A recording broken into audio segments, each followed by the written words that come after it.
로마서 16장 1절에서 16절까지의 말씀을 교독하시고 마지막 절 합독하시겠습니다. 내가 겐그레아 교회의 일꾼으로 있는 우리 자매 베베를 너희에게 천거하노니 너희가 주 안에서 성도들의 합당한 예절로 그를 영접하고 무엇이든지 그에게 소용되는 바를 도와줄지니 이는 그가 여러 사람과 나의 보호자가 되었음이니라. 너희가 그리스도 예수 안에서 나의 동역자들인 브리스가와 아굴라에게 문안하라.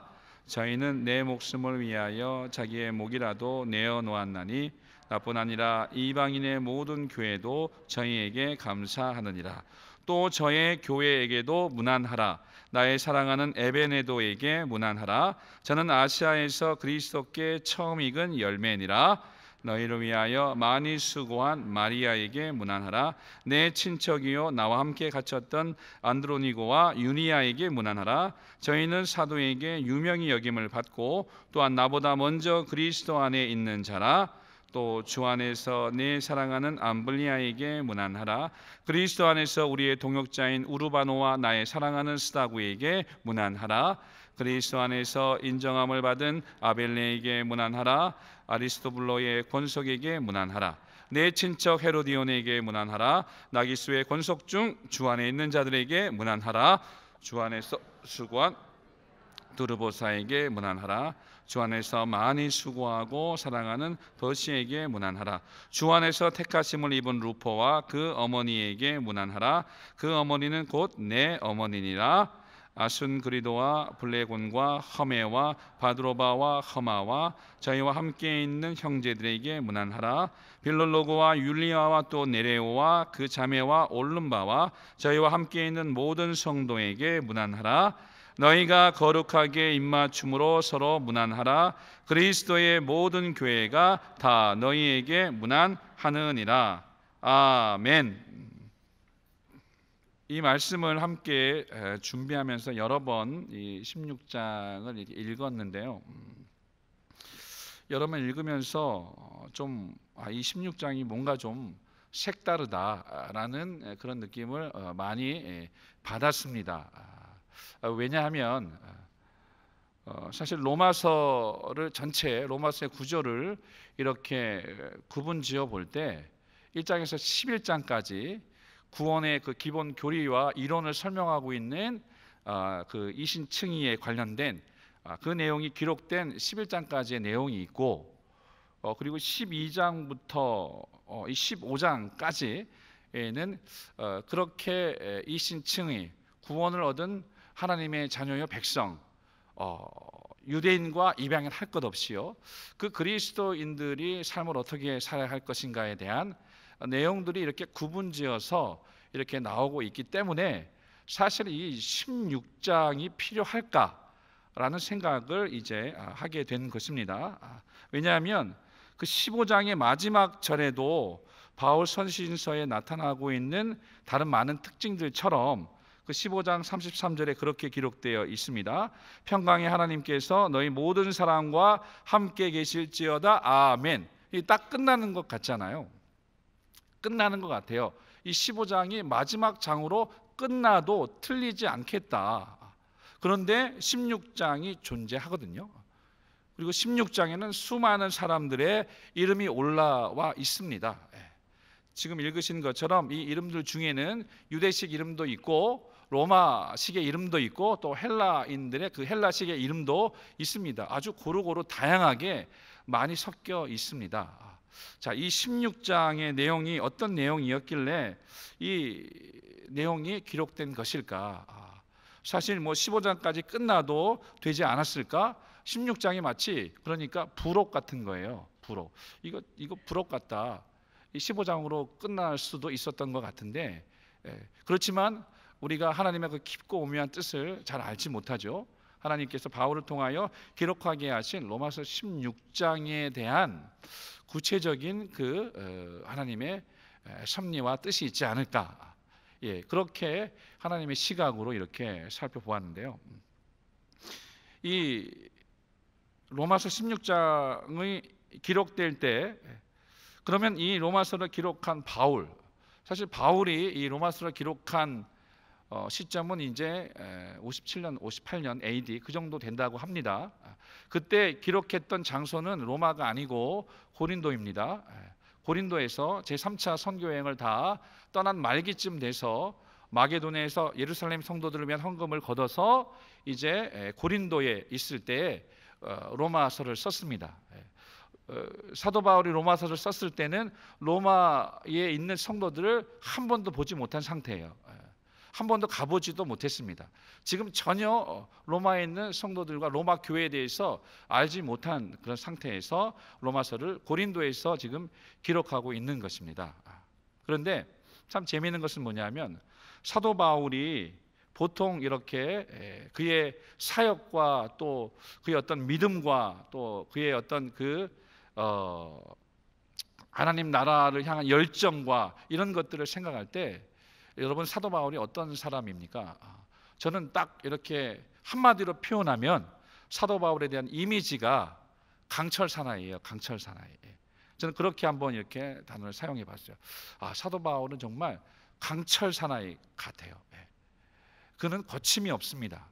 거침이 없고 직진합니다. 뒤돌아보지 않습니다. 직선적이고 굉장히 또 섬세하고 날카롭기도 합니다. 그가 예수를 믿고 변화된 이후에 그는 담대하게 회당에 들어가서 바로 그 직전까지도 예수를 믿는 사람들을 잡아 가두던 바울이었어요. 사울이었죠. 사울이었습니다. 그가 사울이었을 적에도 역시 그는 열정 하나만큼은 대단했던 사람 아닙니까? 그 열정 하나로 왜?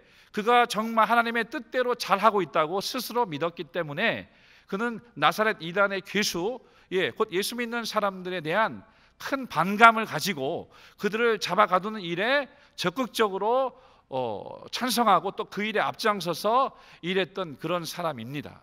그런데 그가 다메섹에서 정말 그 기쁨 속에서 주님을 만나게 되고 그가 사흘을 시금전폐하고 이제 예수를 비로소 만나게 된 이후 정말 우리가 상상할 수 없을 정도로 바울의 마음가짐과 삶에 대한 자세와 이런 것들이 완전히 바뀌어 버렸습니다. 담대하게 예수를 증명하기 시작했다라고 그렇게 사도행전 9장 이후에도 이렇게 변화된 사울에 대하여 기록하고 있습니다. 그가 그 이후로 복음을 들고 이제 사도행전에 보면 1차, 2차, 3차 선교 여행을 떠납니다. 고린도 후서에는 또 사도 바울이 그런 선교 여행들을 통해서 겪게 된 그 위험, 뭐 강의 위험, 신의 위험, 동족의 위험, 뭐 거짓 형제의 위험, 40의 가만매를 5번 태장으로 유대식 태형입니다. 그렇게 맞고 그리고 또 로마식의 태형을 또 맞죠. 그렇게 채찍에 납이 달려 있는 그런 로마식의 태형을 또 3번 또 이렇게 맞고 강을 건널 때든지 도시를 이동할 때든지 산악을 건널 때든지 항상 위험과 죽을 뻔한 위기와 고비를 많이 넘겼던 그의 모습이 연상이 됩니다. 그러면서도 그는 거침이 없었습니다. 그 열정 하나만큼은 정말 본받을 만하죠. 그런데 또 한편으로는 또 어떤 일들도 그의 사역 속에서 볼 수 있냐 하면 우리가 사도행전에서 1차 선교 여행을 떠날 때 마가를 데리고 가죠. 요한 마가를 데리고 갑니다. 바나바와 함께요.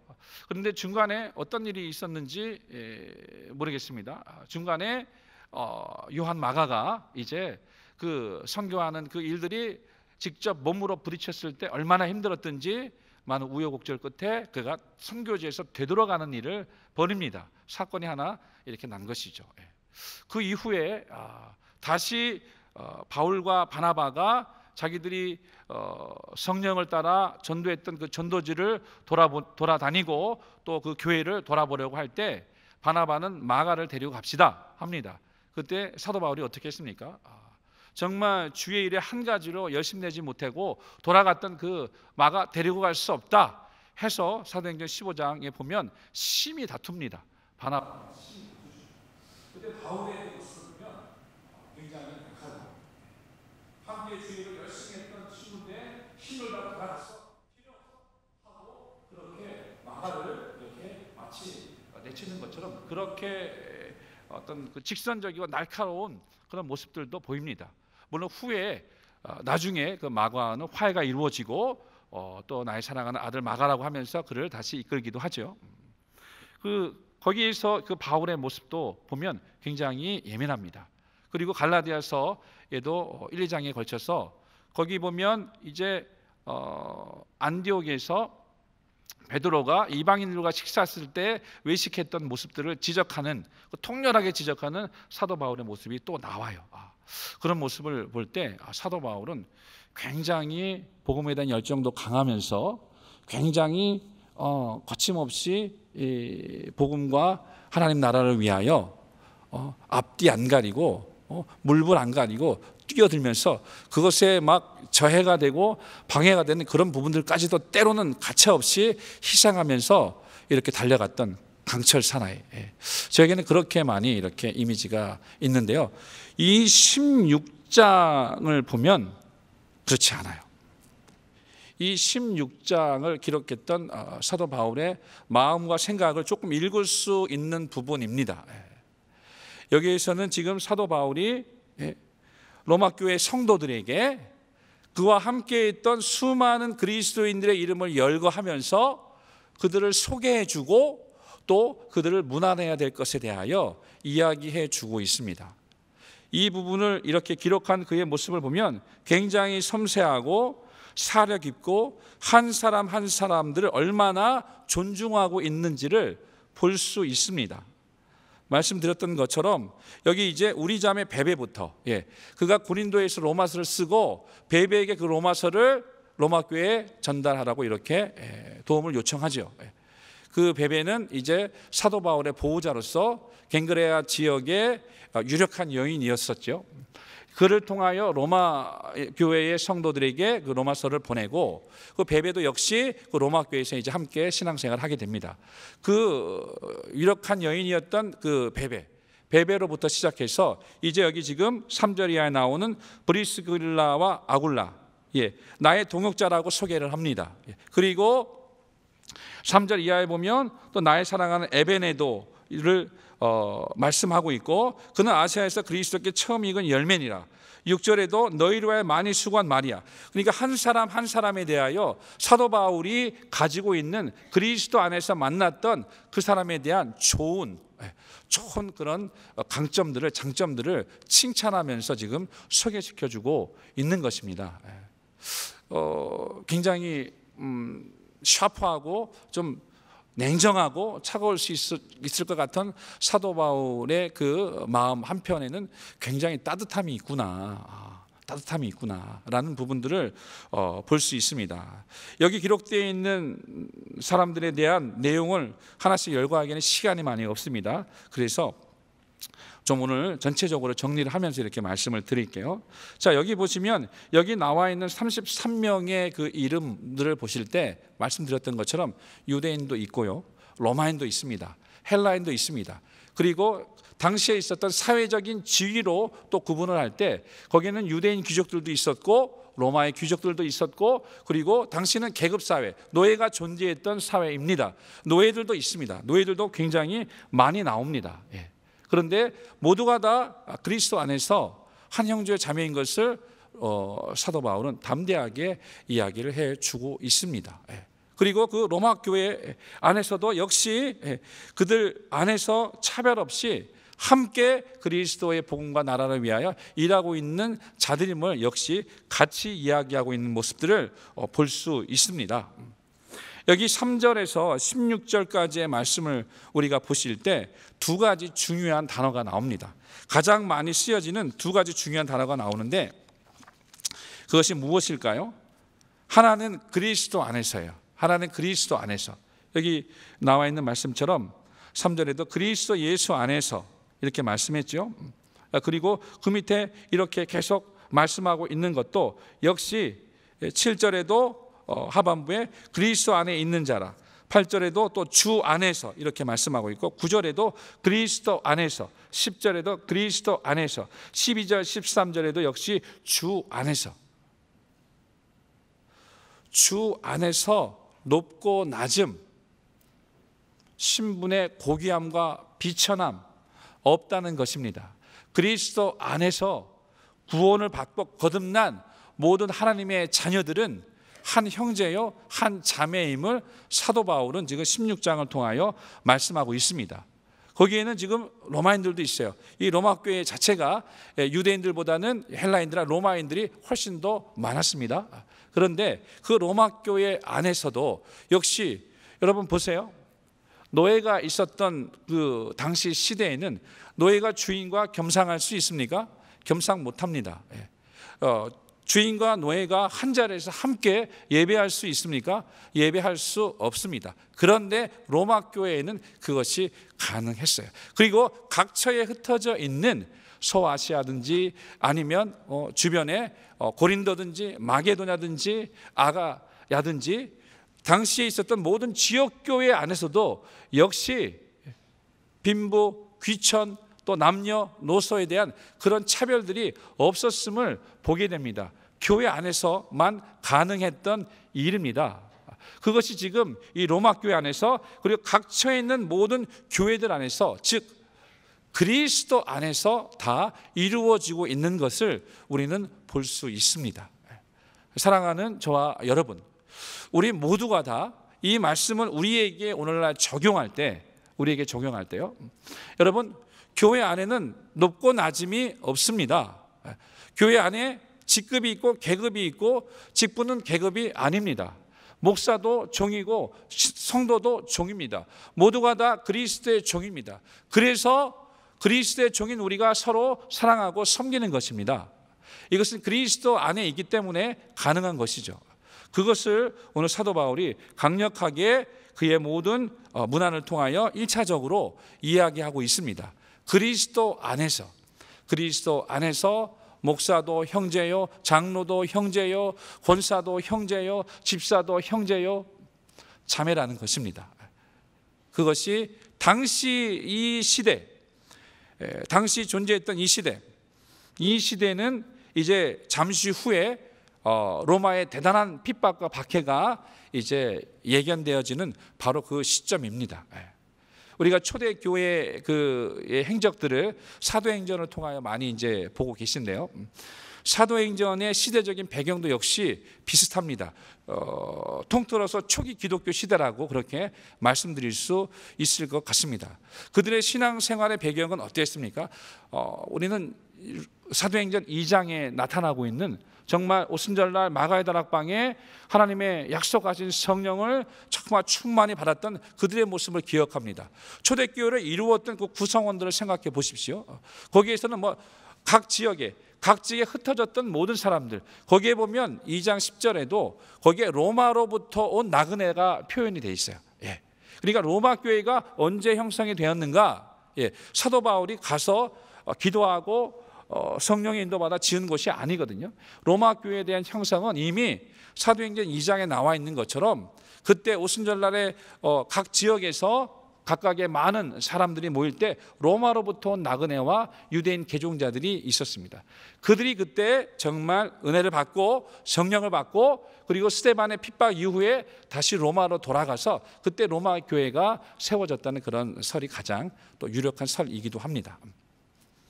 그렇게 초기 기독교 시대에 그들이 신앙생활했던 그 배경들, 평안하고 형통하고 좋았던 시절들이 아닙니다. 사도행전에 많이 나와 있는 것처럼 자기 동족인 유대인들 종교 지도자들에게 그들은 핍박을 많이 받았습니다. 예수 그리스도를 전하는 도를 그들이 싫어했다고 했습니다. 그들의 지위와 그들의 권력을 마치 앗아갈 것처럼 그렇게 무서워했는지도 모릅니다. 그래서 예수를 들어 부활하는 도 전함을 싫어했고 그래서 많은 핍박과 박해가 초대교회 당시에도 있었고 그것이 계속해서 이어져서 역시 로마에서도 마찬가지입니다. 64년에 이제 네로 황제로부터 대단한 박해가 기독교 사회에 이제 나타나게 됩니다.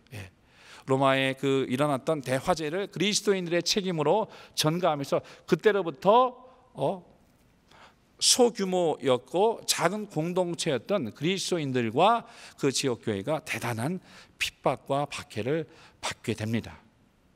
그래서 가이사를 주로 숭배하지 않고 예수를 주로 믿는 사람들, 꼬투리만 있으면 잡아서 가두고 그리고 잡아다가 아시는 것처럼 카타콤에 있는 원형 경기장에 넣기도 했습니다.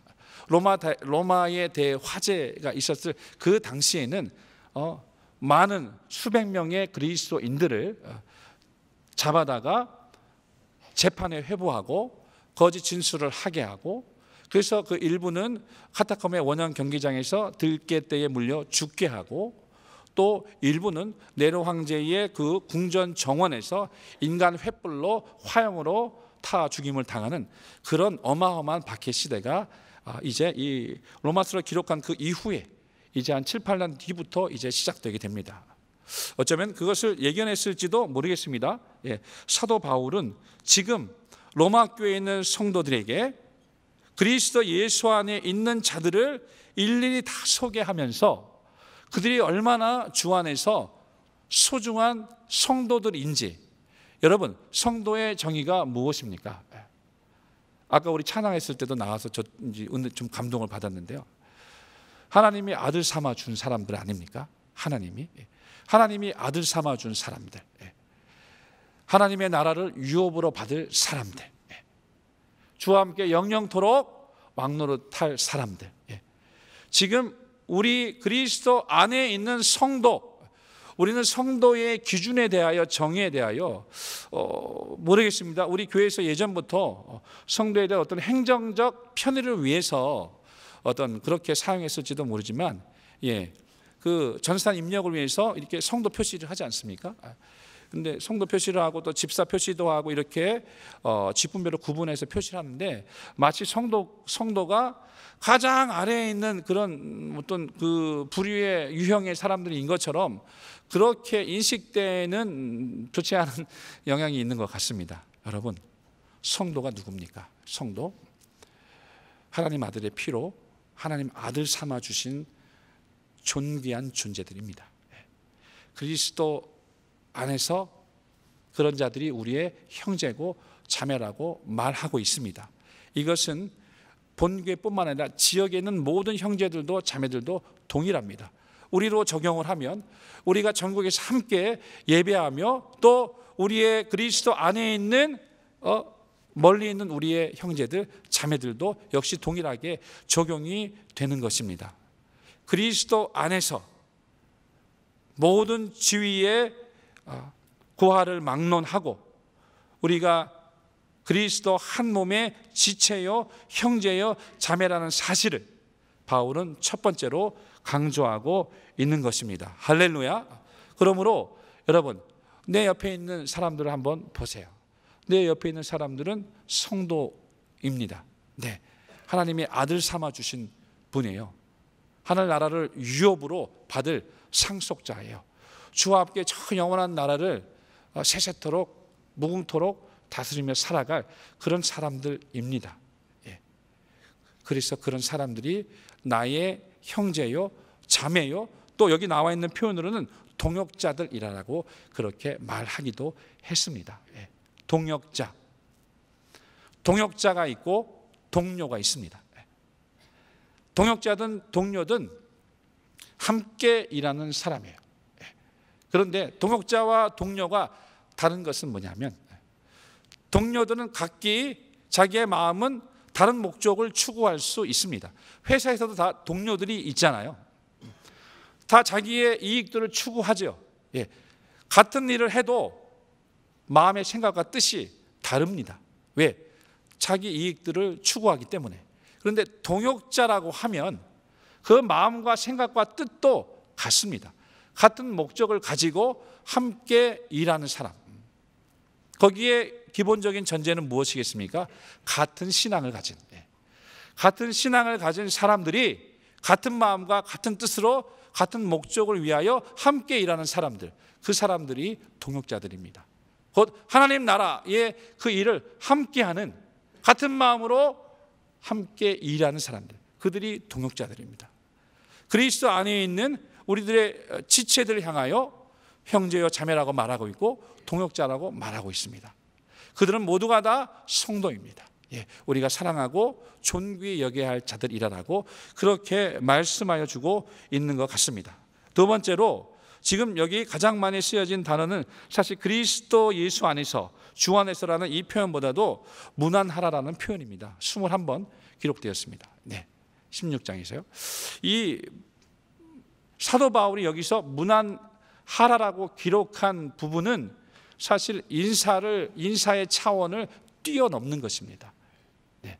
우리 처음에 인사했던 것처럼 함께 명절에 이렇게 인사들을 다 하고 오셨죠. 예. 이 문안이란 뜻의 사전적인 정의를 찾아보면 어떤 사람이 평안히 잘 지내고 있는지 안부를 여쭙는 것이다 라고 나와 있습니다. 그리고 대부분이 아랫사람이 윗사람에게 그렇게 안부를 여쭙는 것이다 라고 사전적으로 정의가 되어 있습니다. 맞죠? 그래서 그 정의 자체가 굉장히 성경적인 것 같습니다. 예, 보통 우리가 왕께 문안을 드리고 또 할아버지께 문안을 드립니다. 또 우리 부모님들께 문안을 드립니다. 예, 대부분이 그렇게 아랫사람이 윗사람에게 안부를 여쭙고 문안 인사를 드리는 것이죠. 왜 성경적이라고 생각했냐면 그러니까 우리가 서로 문안을 드리면 정말 내가 문안 드린 그분이 항상 나보다 높은 사람이에요. 나보다. 예, 신분주의 고하를 막론하고 항상 나는 낮은 자리에서 상대방을 높이는, 나보다 남을 낮게 여기는 그러한 마음과 자세와 태도로 살아갈 수 있는 것입니다. 그래서 이게 참 성경적이다 이런 생각도 잠시 했습니다. 사도 바울이 여기서 문안하라는 말을 굉장히 많이 사용하고 있습니다.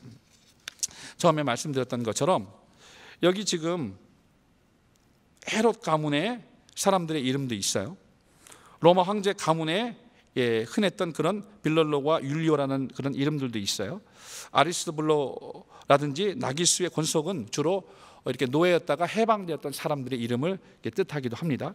그러니까 지금 여기서 구성되어 있는 이 사람들은 정말 너무 다양한 분포를 이루면서 교회의 구성원을 또 이루고 있는 것입니다. 그런데 사도 바울의 마음을 한번 생각해 보십시오. 사도 바울이 어떤 마음으로 이들을 소개하면서 또 그들을 문안하라고 했을까? 저는 그렇게 생각했습니다. 정말 단 한 명도 그리스도 안에서 놓치지 않고 싶었구나. 단 한 사람도 예수 그리스도의 그 은혜와 사랑 안에서 그 믿음을 잃어버리고 실족하고 하나님을 떠나가는 자가 없기를, 작게는. 그리고 더 나아가서 정말 이 사람들이 사도 바울이 정말 동역자로 여겼던 이 사람들이 우리 그런 표현이 있잖아요. 이들만 하나님 나라를 위하여 역사하는 자들이니 이런 자들을 알아주라라고 기록되어 있어요.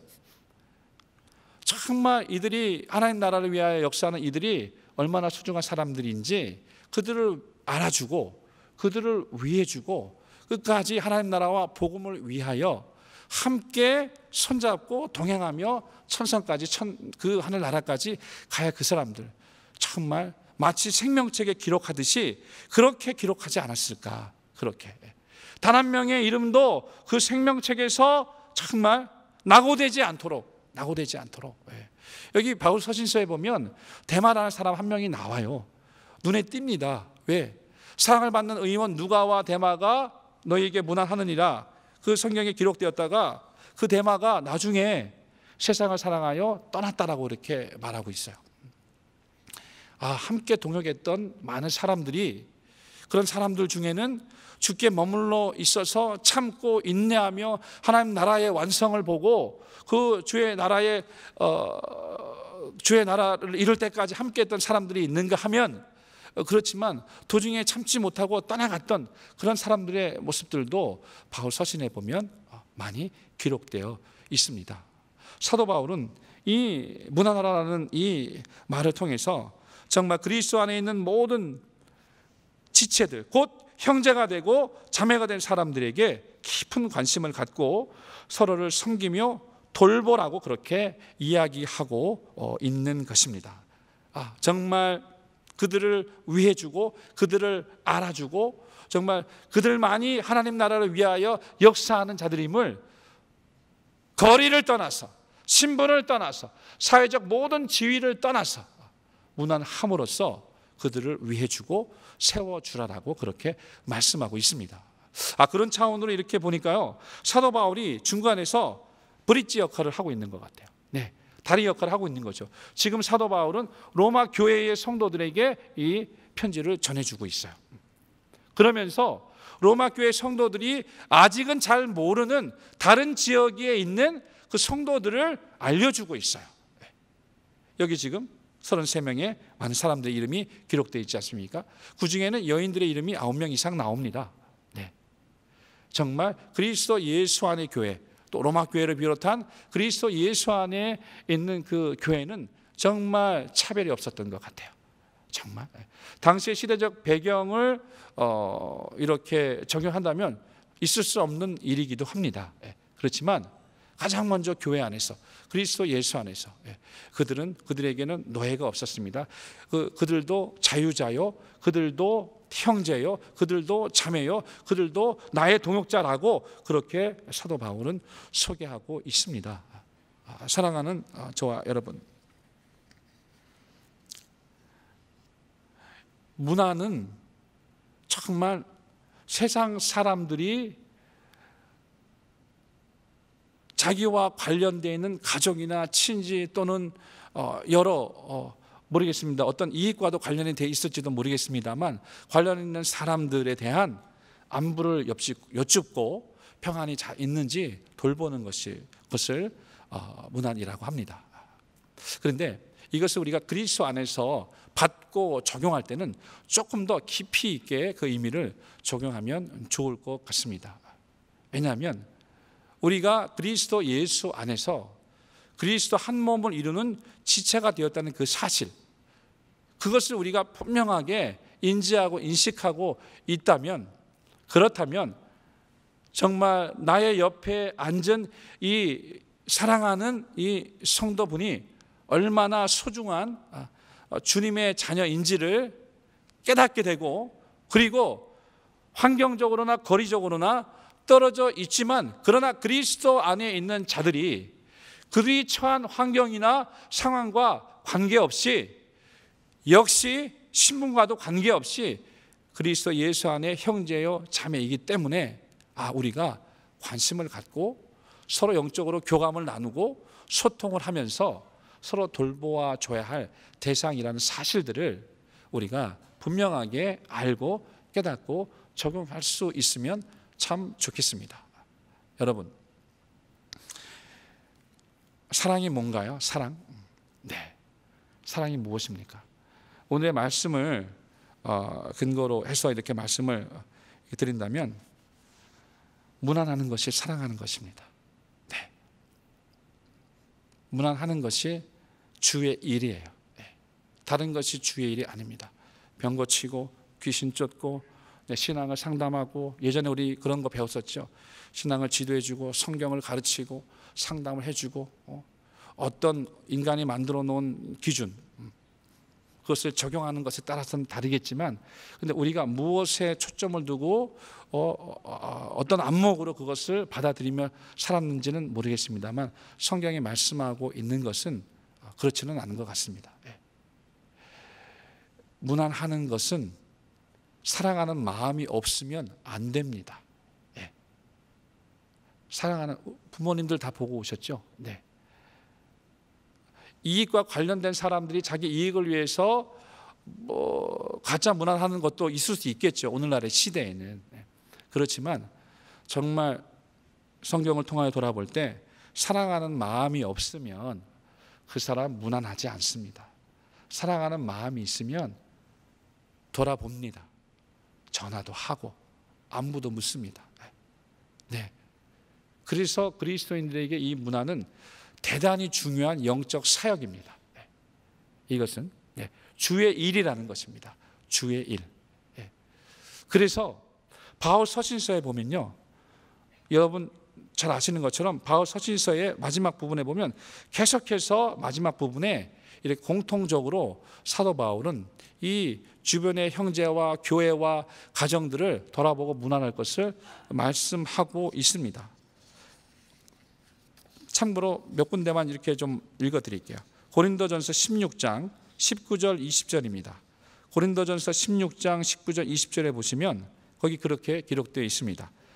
아시아의 교회들이 너희에게 문안하고 아굴라와 브리스가와 및 그 집에 있는 교회가 주 안에서 너희에게 간절히 문안하고, 제가 여기 부분에 간절히 문안하고가 눈에 확 들어왔어요. 모든 형제도 너희에게 문안하니 너희는 거룩하게 입맞춤으로 서로 문안하라. 네, 아시아의 교회들이 고린도 교회에게 문안한다고 합니다. 그리고 아굴라와 브리스가와 및 그 집에 있는 교회, 당시에는 거의 다 가정교회를 중심으로 예배 사역을 하고 또 그렇게 복음 사역을 했습니다. 주 안에서 너희에게 간절히 문안한다고 합니다. 모든 형제도 너희에게 문안하니 너희는 거룩하게 입맞춤으로 서로 문안하라고 말씀합니다. 빌립보서 4장 21절에서 23절입니다. 역시 마찬가지로 이 빌립보서 4장 21절에서 23절의 말씀도 이렇게 기록합니다. 그리스도 예수 안에 있는 성도에게 각각 문안하라. 나와 함께 있는 형제들이 너희에게 문안하고 모든 성도들이 너희에게 문안하되 특별히 가이사 집 사람 중 몇이니라. 주 예수 그리스도의 은혜가 너희 심령에 있을지어다. 많습니다. 골로새서 하반부의 4장 14절에서 16절 이하에도 사랑을 받는 의원 누가와 또 데마가 너희에게 문안하느니라. 라오디게아에 있는 형제들과 눈바, 당시에 있었던 유력한 여인 중에 한 명입니다. 그와 그 여자의 집에 있는 교회에게 문안하고 이렇게 또 말씀했지요. 디모데후서, 디도서, 빌레몬서, 히브리서 계속해서 그 사도 바울의 서신서 마지막 부분에는 사도 바울이 구구절절하게 그의 마음이 마치 하나님의 마음과 같아요. 그래서 그가 그리스도 안에서 만난 사람들을 단 한 명도 놓치지 않고 생명책에 기록된 그들의 이름이 정말 낙오되지 않도록 그들을 붙잡아 주고, 그래서 그 사도 바울의 그 간절한 마음, 곧 예수 그리스도의 그 마음을 가지고 서로를 돌아보고 관심을 갖고 문안할 것에 대하여 계속적으로 말씀하고 있는 것을 우리는 보게 됩니다. 자, 이제 정리하겠습니다. 말씀드렸던 것처럼 문안은 주의 일입니다. 우리가 먼저 주님의 문안을 받았습니다. 그래서 그리스도인은 그 그리스도의 사랑을 가지고 서로를 문안하는 자라고 그렇게 정의할 수 있습니다. 더 나아가 확장하면 주님의 문안을 받은 우리들은 그 그리스도의 사랑의 문안, 그것을 통하여 우리가 받은 그리스도의 사랑을 가지고 더 나아가 세상을 문안해 주는 사람들입니다. 수고하고 무거운 짐진 자들에게 정말 그리스도의 사랑을 가지고 문안하는 자들이 누구냐? 그리스도인들인 것입니다. 그렇기 때문에 그리스도인의 문안은 영적인 사역입니다. 하나님이 기뻐하시는 일이라는 것입니다. 이 부분을 성경에서, 오늘 읽은 성경에서 이렇게 이야기하고 있어요. 우리가 이 그리스도인의 그 문안을 이루기 위해 가장 먼저 한몸된 지체들을 문안하는 것이 마땅하다고 합니다. 그것이 2절에 어떤 표현으로 기록되어 있냐면 너희가 주 안에서 성도들의 합당한 예절로 그를 영접하라. 네, 그렇게 이야기를 합니다. 성도들의 합당한 예절 맞습니다. 1차적으로 그리스도인의 그 문안은 먼저 그리스도 한 몸의 지체가 된 자들에게, 그러니까 여기 표현에 성도들의 합당한 예절로 이루어져야 할 것이라는 것입니다. 앞만 보고 가다가 옆에 사람 주일 한다고 앞만 보고 가다가 옆에 사람이 지금 어떤 형편인지 저기 구리에 계신 분들이, 저기 안산에 계신 분들이, 저기 천안에 계신 분들이, 또 저기 군산에 계신 분들이 지금 어떤 형편이고 어떤 상태인지 우리가 알지 못하고 그냥 직진만을 한다면 한몸된 지체가 아파하고 고난을 당하고 슬피 울고 있는 사실들을 모른 채 우리는 그렇게 우리 몸에 상처를 입은 채 그렇게 지나가고 있는 자들이 될 수도 있는 것입니다. 그래서 성도들의 합당한 예절이구나. 문안은 1차적으로 성도들에게 필요한 합당한 예절이구나 라는 부분을 좀 이렇게 발견하게 됐고요. 더불어서 우리가 여기 2절 하반부에 나와 있는 것처럼 우리가 서로가 서로에게 보호자가 되어야 하는구나. 보호자. 여기 지금 그렇게 표현되어 있죠. 2절 하반부에도 그 베베에 대해서 이야기하면서 그가 여러 사람과 나의 보호자가 되었음이니라. 네. 그 문안의 깊은 의미 속에는 1차적으로는 성도들이 합당한 예절이면서도 동시에 그것은 서로가 서로를 보호해 주는 사람들이 되는 것입니다. 믿음을 지켜주는 것이죠. 세상의 거친 세파와 시련 속에서도 그 믿음을 잃지 않도록, 실족하지 않도록, 시험 들지 않도록 서로가 서로에게 보호자가 되어주는 것입니다. 그래서 그 그리스도인의 그 문안을 통하여 그럼 하나님은 무엇을 원하시는 것인가? 은혜와 평강이 임하고 그리스도의 교회가 든든하게 세워지는 것입니다. 할렐루야. 그래서 이 문안은 영적 사역이고 주님의 일이고 하나님이 기뻐하시는 일입니다.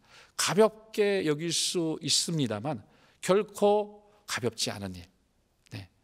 어떻게 보면 지극히 작은 일처럼 여기지만 그러나 정말 주님이 소중하게 보시는 일. 2019년 올해 어떤 일들이 우리 앞에 마주할지 우리는 아무도 모릅니다. 또 더 나아가 확장하면 우리가 살고 있는 이 시대가 어떤 시대인지 우리는 정말 잘 알지 못합니다. 다만 정말 위태로운 시대구나, 영적으로도 그렇고 좀 우리가 살고 있는 환경과 세상을 볼 때도 참 위태로운 시대다.